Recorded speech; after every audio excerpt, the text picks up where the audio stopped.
There's a specific kind of silence that comes with losing everything. Not a peaceful silence. The kind that makes you question whether you can come back from this, and whether it's even worth trying. The first day you wake up, the drive disappeared.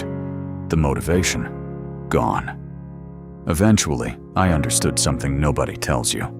Wanting to get up is not enough. At some point, you have to get up anyway. Your back is against the wall. You have no choice. It wasn't one thing that needed fixing. It was everything. The body was exhausted, but needed to move. The mind was overwhelmed, but needed to think. The emotions were everywhere, but needed to be felt, and then contained. So what did I do? I had a conversation with myself, an honest one where blame is completely irrelevant and useless. One where accountability is key, accepting the fact that you are solely responsible for yourself and your next move. Which leads to just one question. What are you going to do about it? When your back is against the wall, you realize you don't want to stay there.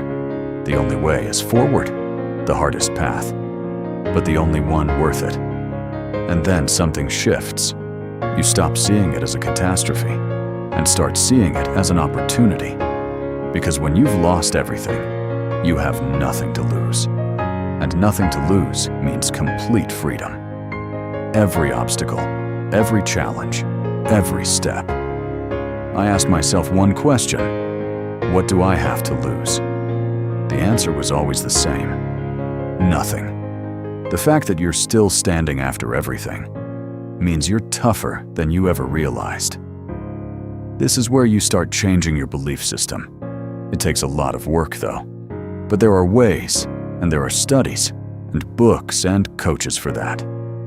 I've had my fair share of those. Beliefs have a history and an origin. I figured out mine. Once you identify them, you're halfway through, and then you start working on them. Each has his own system and his own way. But the important thing is, there is a way. So you choose the new ones you want to install in, and start introducing them and working on them. The fact that you're still standing, have nothing to lose, and your back is against the wall leaves you with the only option to start moving. Right now you carry a whole new package with you. Experience that leaves marks. Wisdom you didn't ask for but can't ignore. That combination gives you what it takes to rebuild yourself and your life. Your perspective of life changes. Your priorities change. The things you value most change. Your mindset shifts. You realize many things are not worth your time and effort anymore. You don't regret anything, though. You learn and tweak. You rebuild everything, but much better. You start with your body, because everything else depends on it.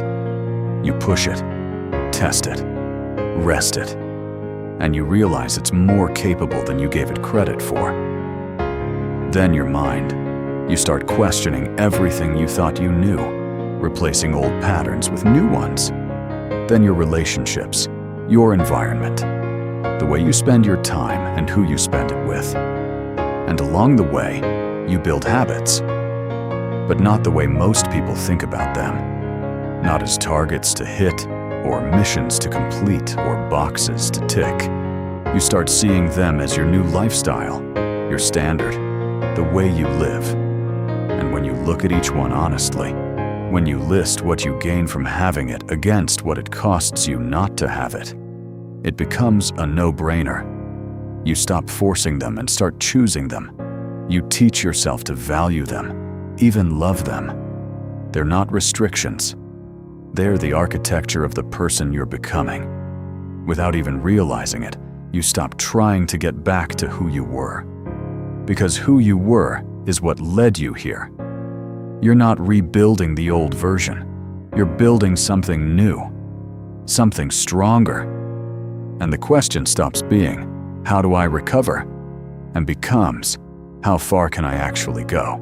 It's not a straight line. The journey doesn't look the way you imagined it, and the progress doesn't come when you expect it. You manage your expectations because you signed up for this. And if you weren't ready for the hard parts, you would have stayed with your back against the wall. So you embrace it. the difficulty, the resistance. Because this is the transformation. This is the breakthrough you've been chasing. Breakthroughs don't come without resistance. Then motivation disappears. And it will. That's not a crisis. That's the grind. That's where most people stop, and that's exactly where you can't. So, you go back to basics. You remind yourself of your options and your choices. You ask yourself the important questions. What is the opportunity cost of stopping right now? What do you lose by staying still for another day, another week, another month? You know your weaknesses. You know your distractions. You've lived with them long enough, so you manage them by knowing exactly when and how they show up and having a plan for when they do.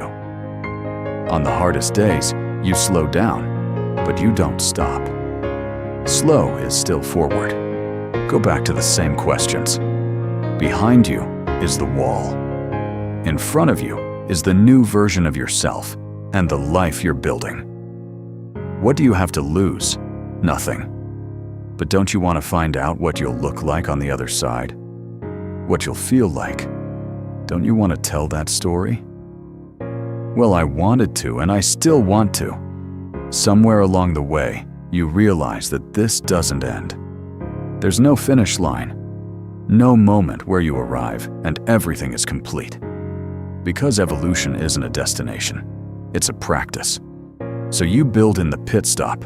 You keep track of everything, every habit, every task, every meal, every book, every objective. Intentionally. Because what gets tracked gets understood. And at the end of the week or the month, you take the time to reflect and evaluate honestly. What's been working? What hasn't? What should stay? And what should go? What needs to come first and what can wait? Think of it like a race car. No car, no matter how powerful, can run at full speed indefinitely. Conditions change. Fuel runs out. The tires wear. You need a pit stop. Your body and your mind are the same. That's why we sleep. That's why we rest. I started noticing what was affecting my sleep, what habits were helping and which ones weren't, and I adjusted. Because the pit stop isn't a weakness, it's part of the strategy. We're all a work in progress. Our bodies, our minds, our businesses, our relationships. Nothing ever reaches a final version. And once you make peace with that, once you stop waiting to be finished and start enjoying the becoming, everything changes. Does anything ever stop? No. And that's not a burden. That's the whole point. I'm still in it. Still rebuilding. Still in the journey.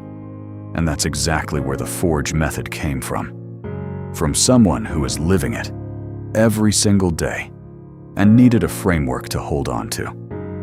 F.O.R.G.E is what I built for myself. And if you're in it too, if any of what I just described sounds familiar, then it was built for you as well. I hope this can be useful to you.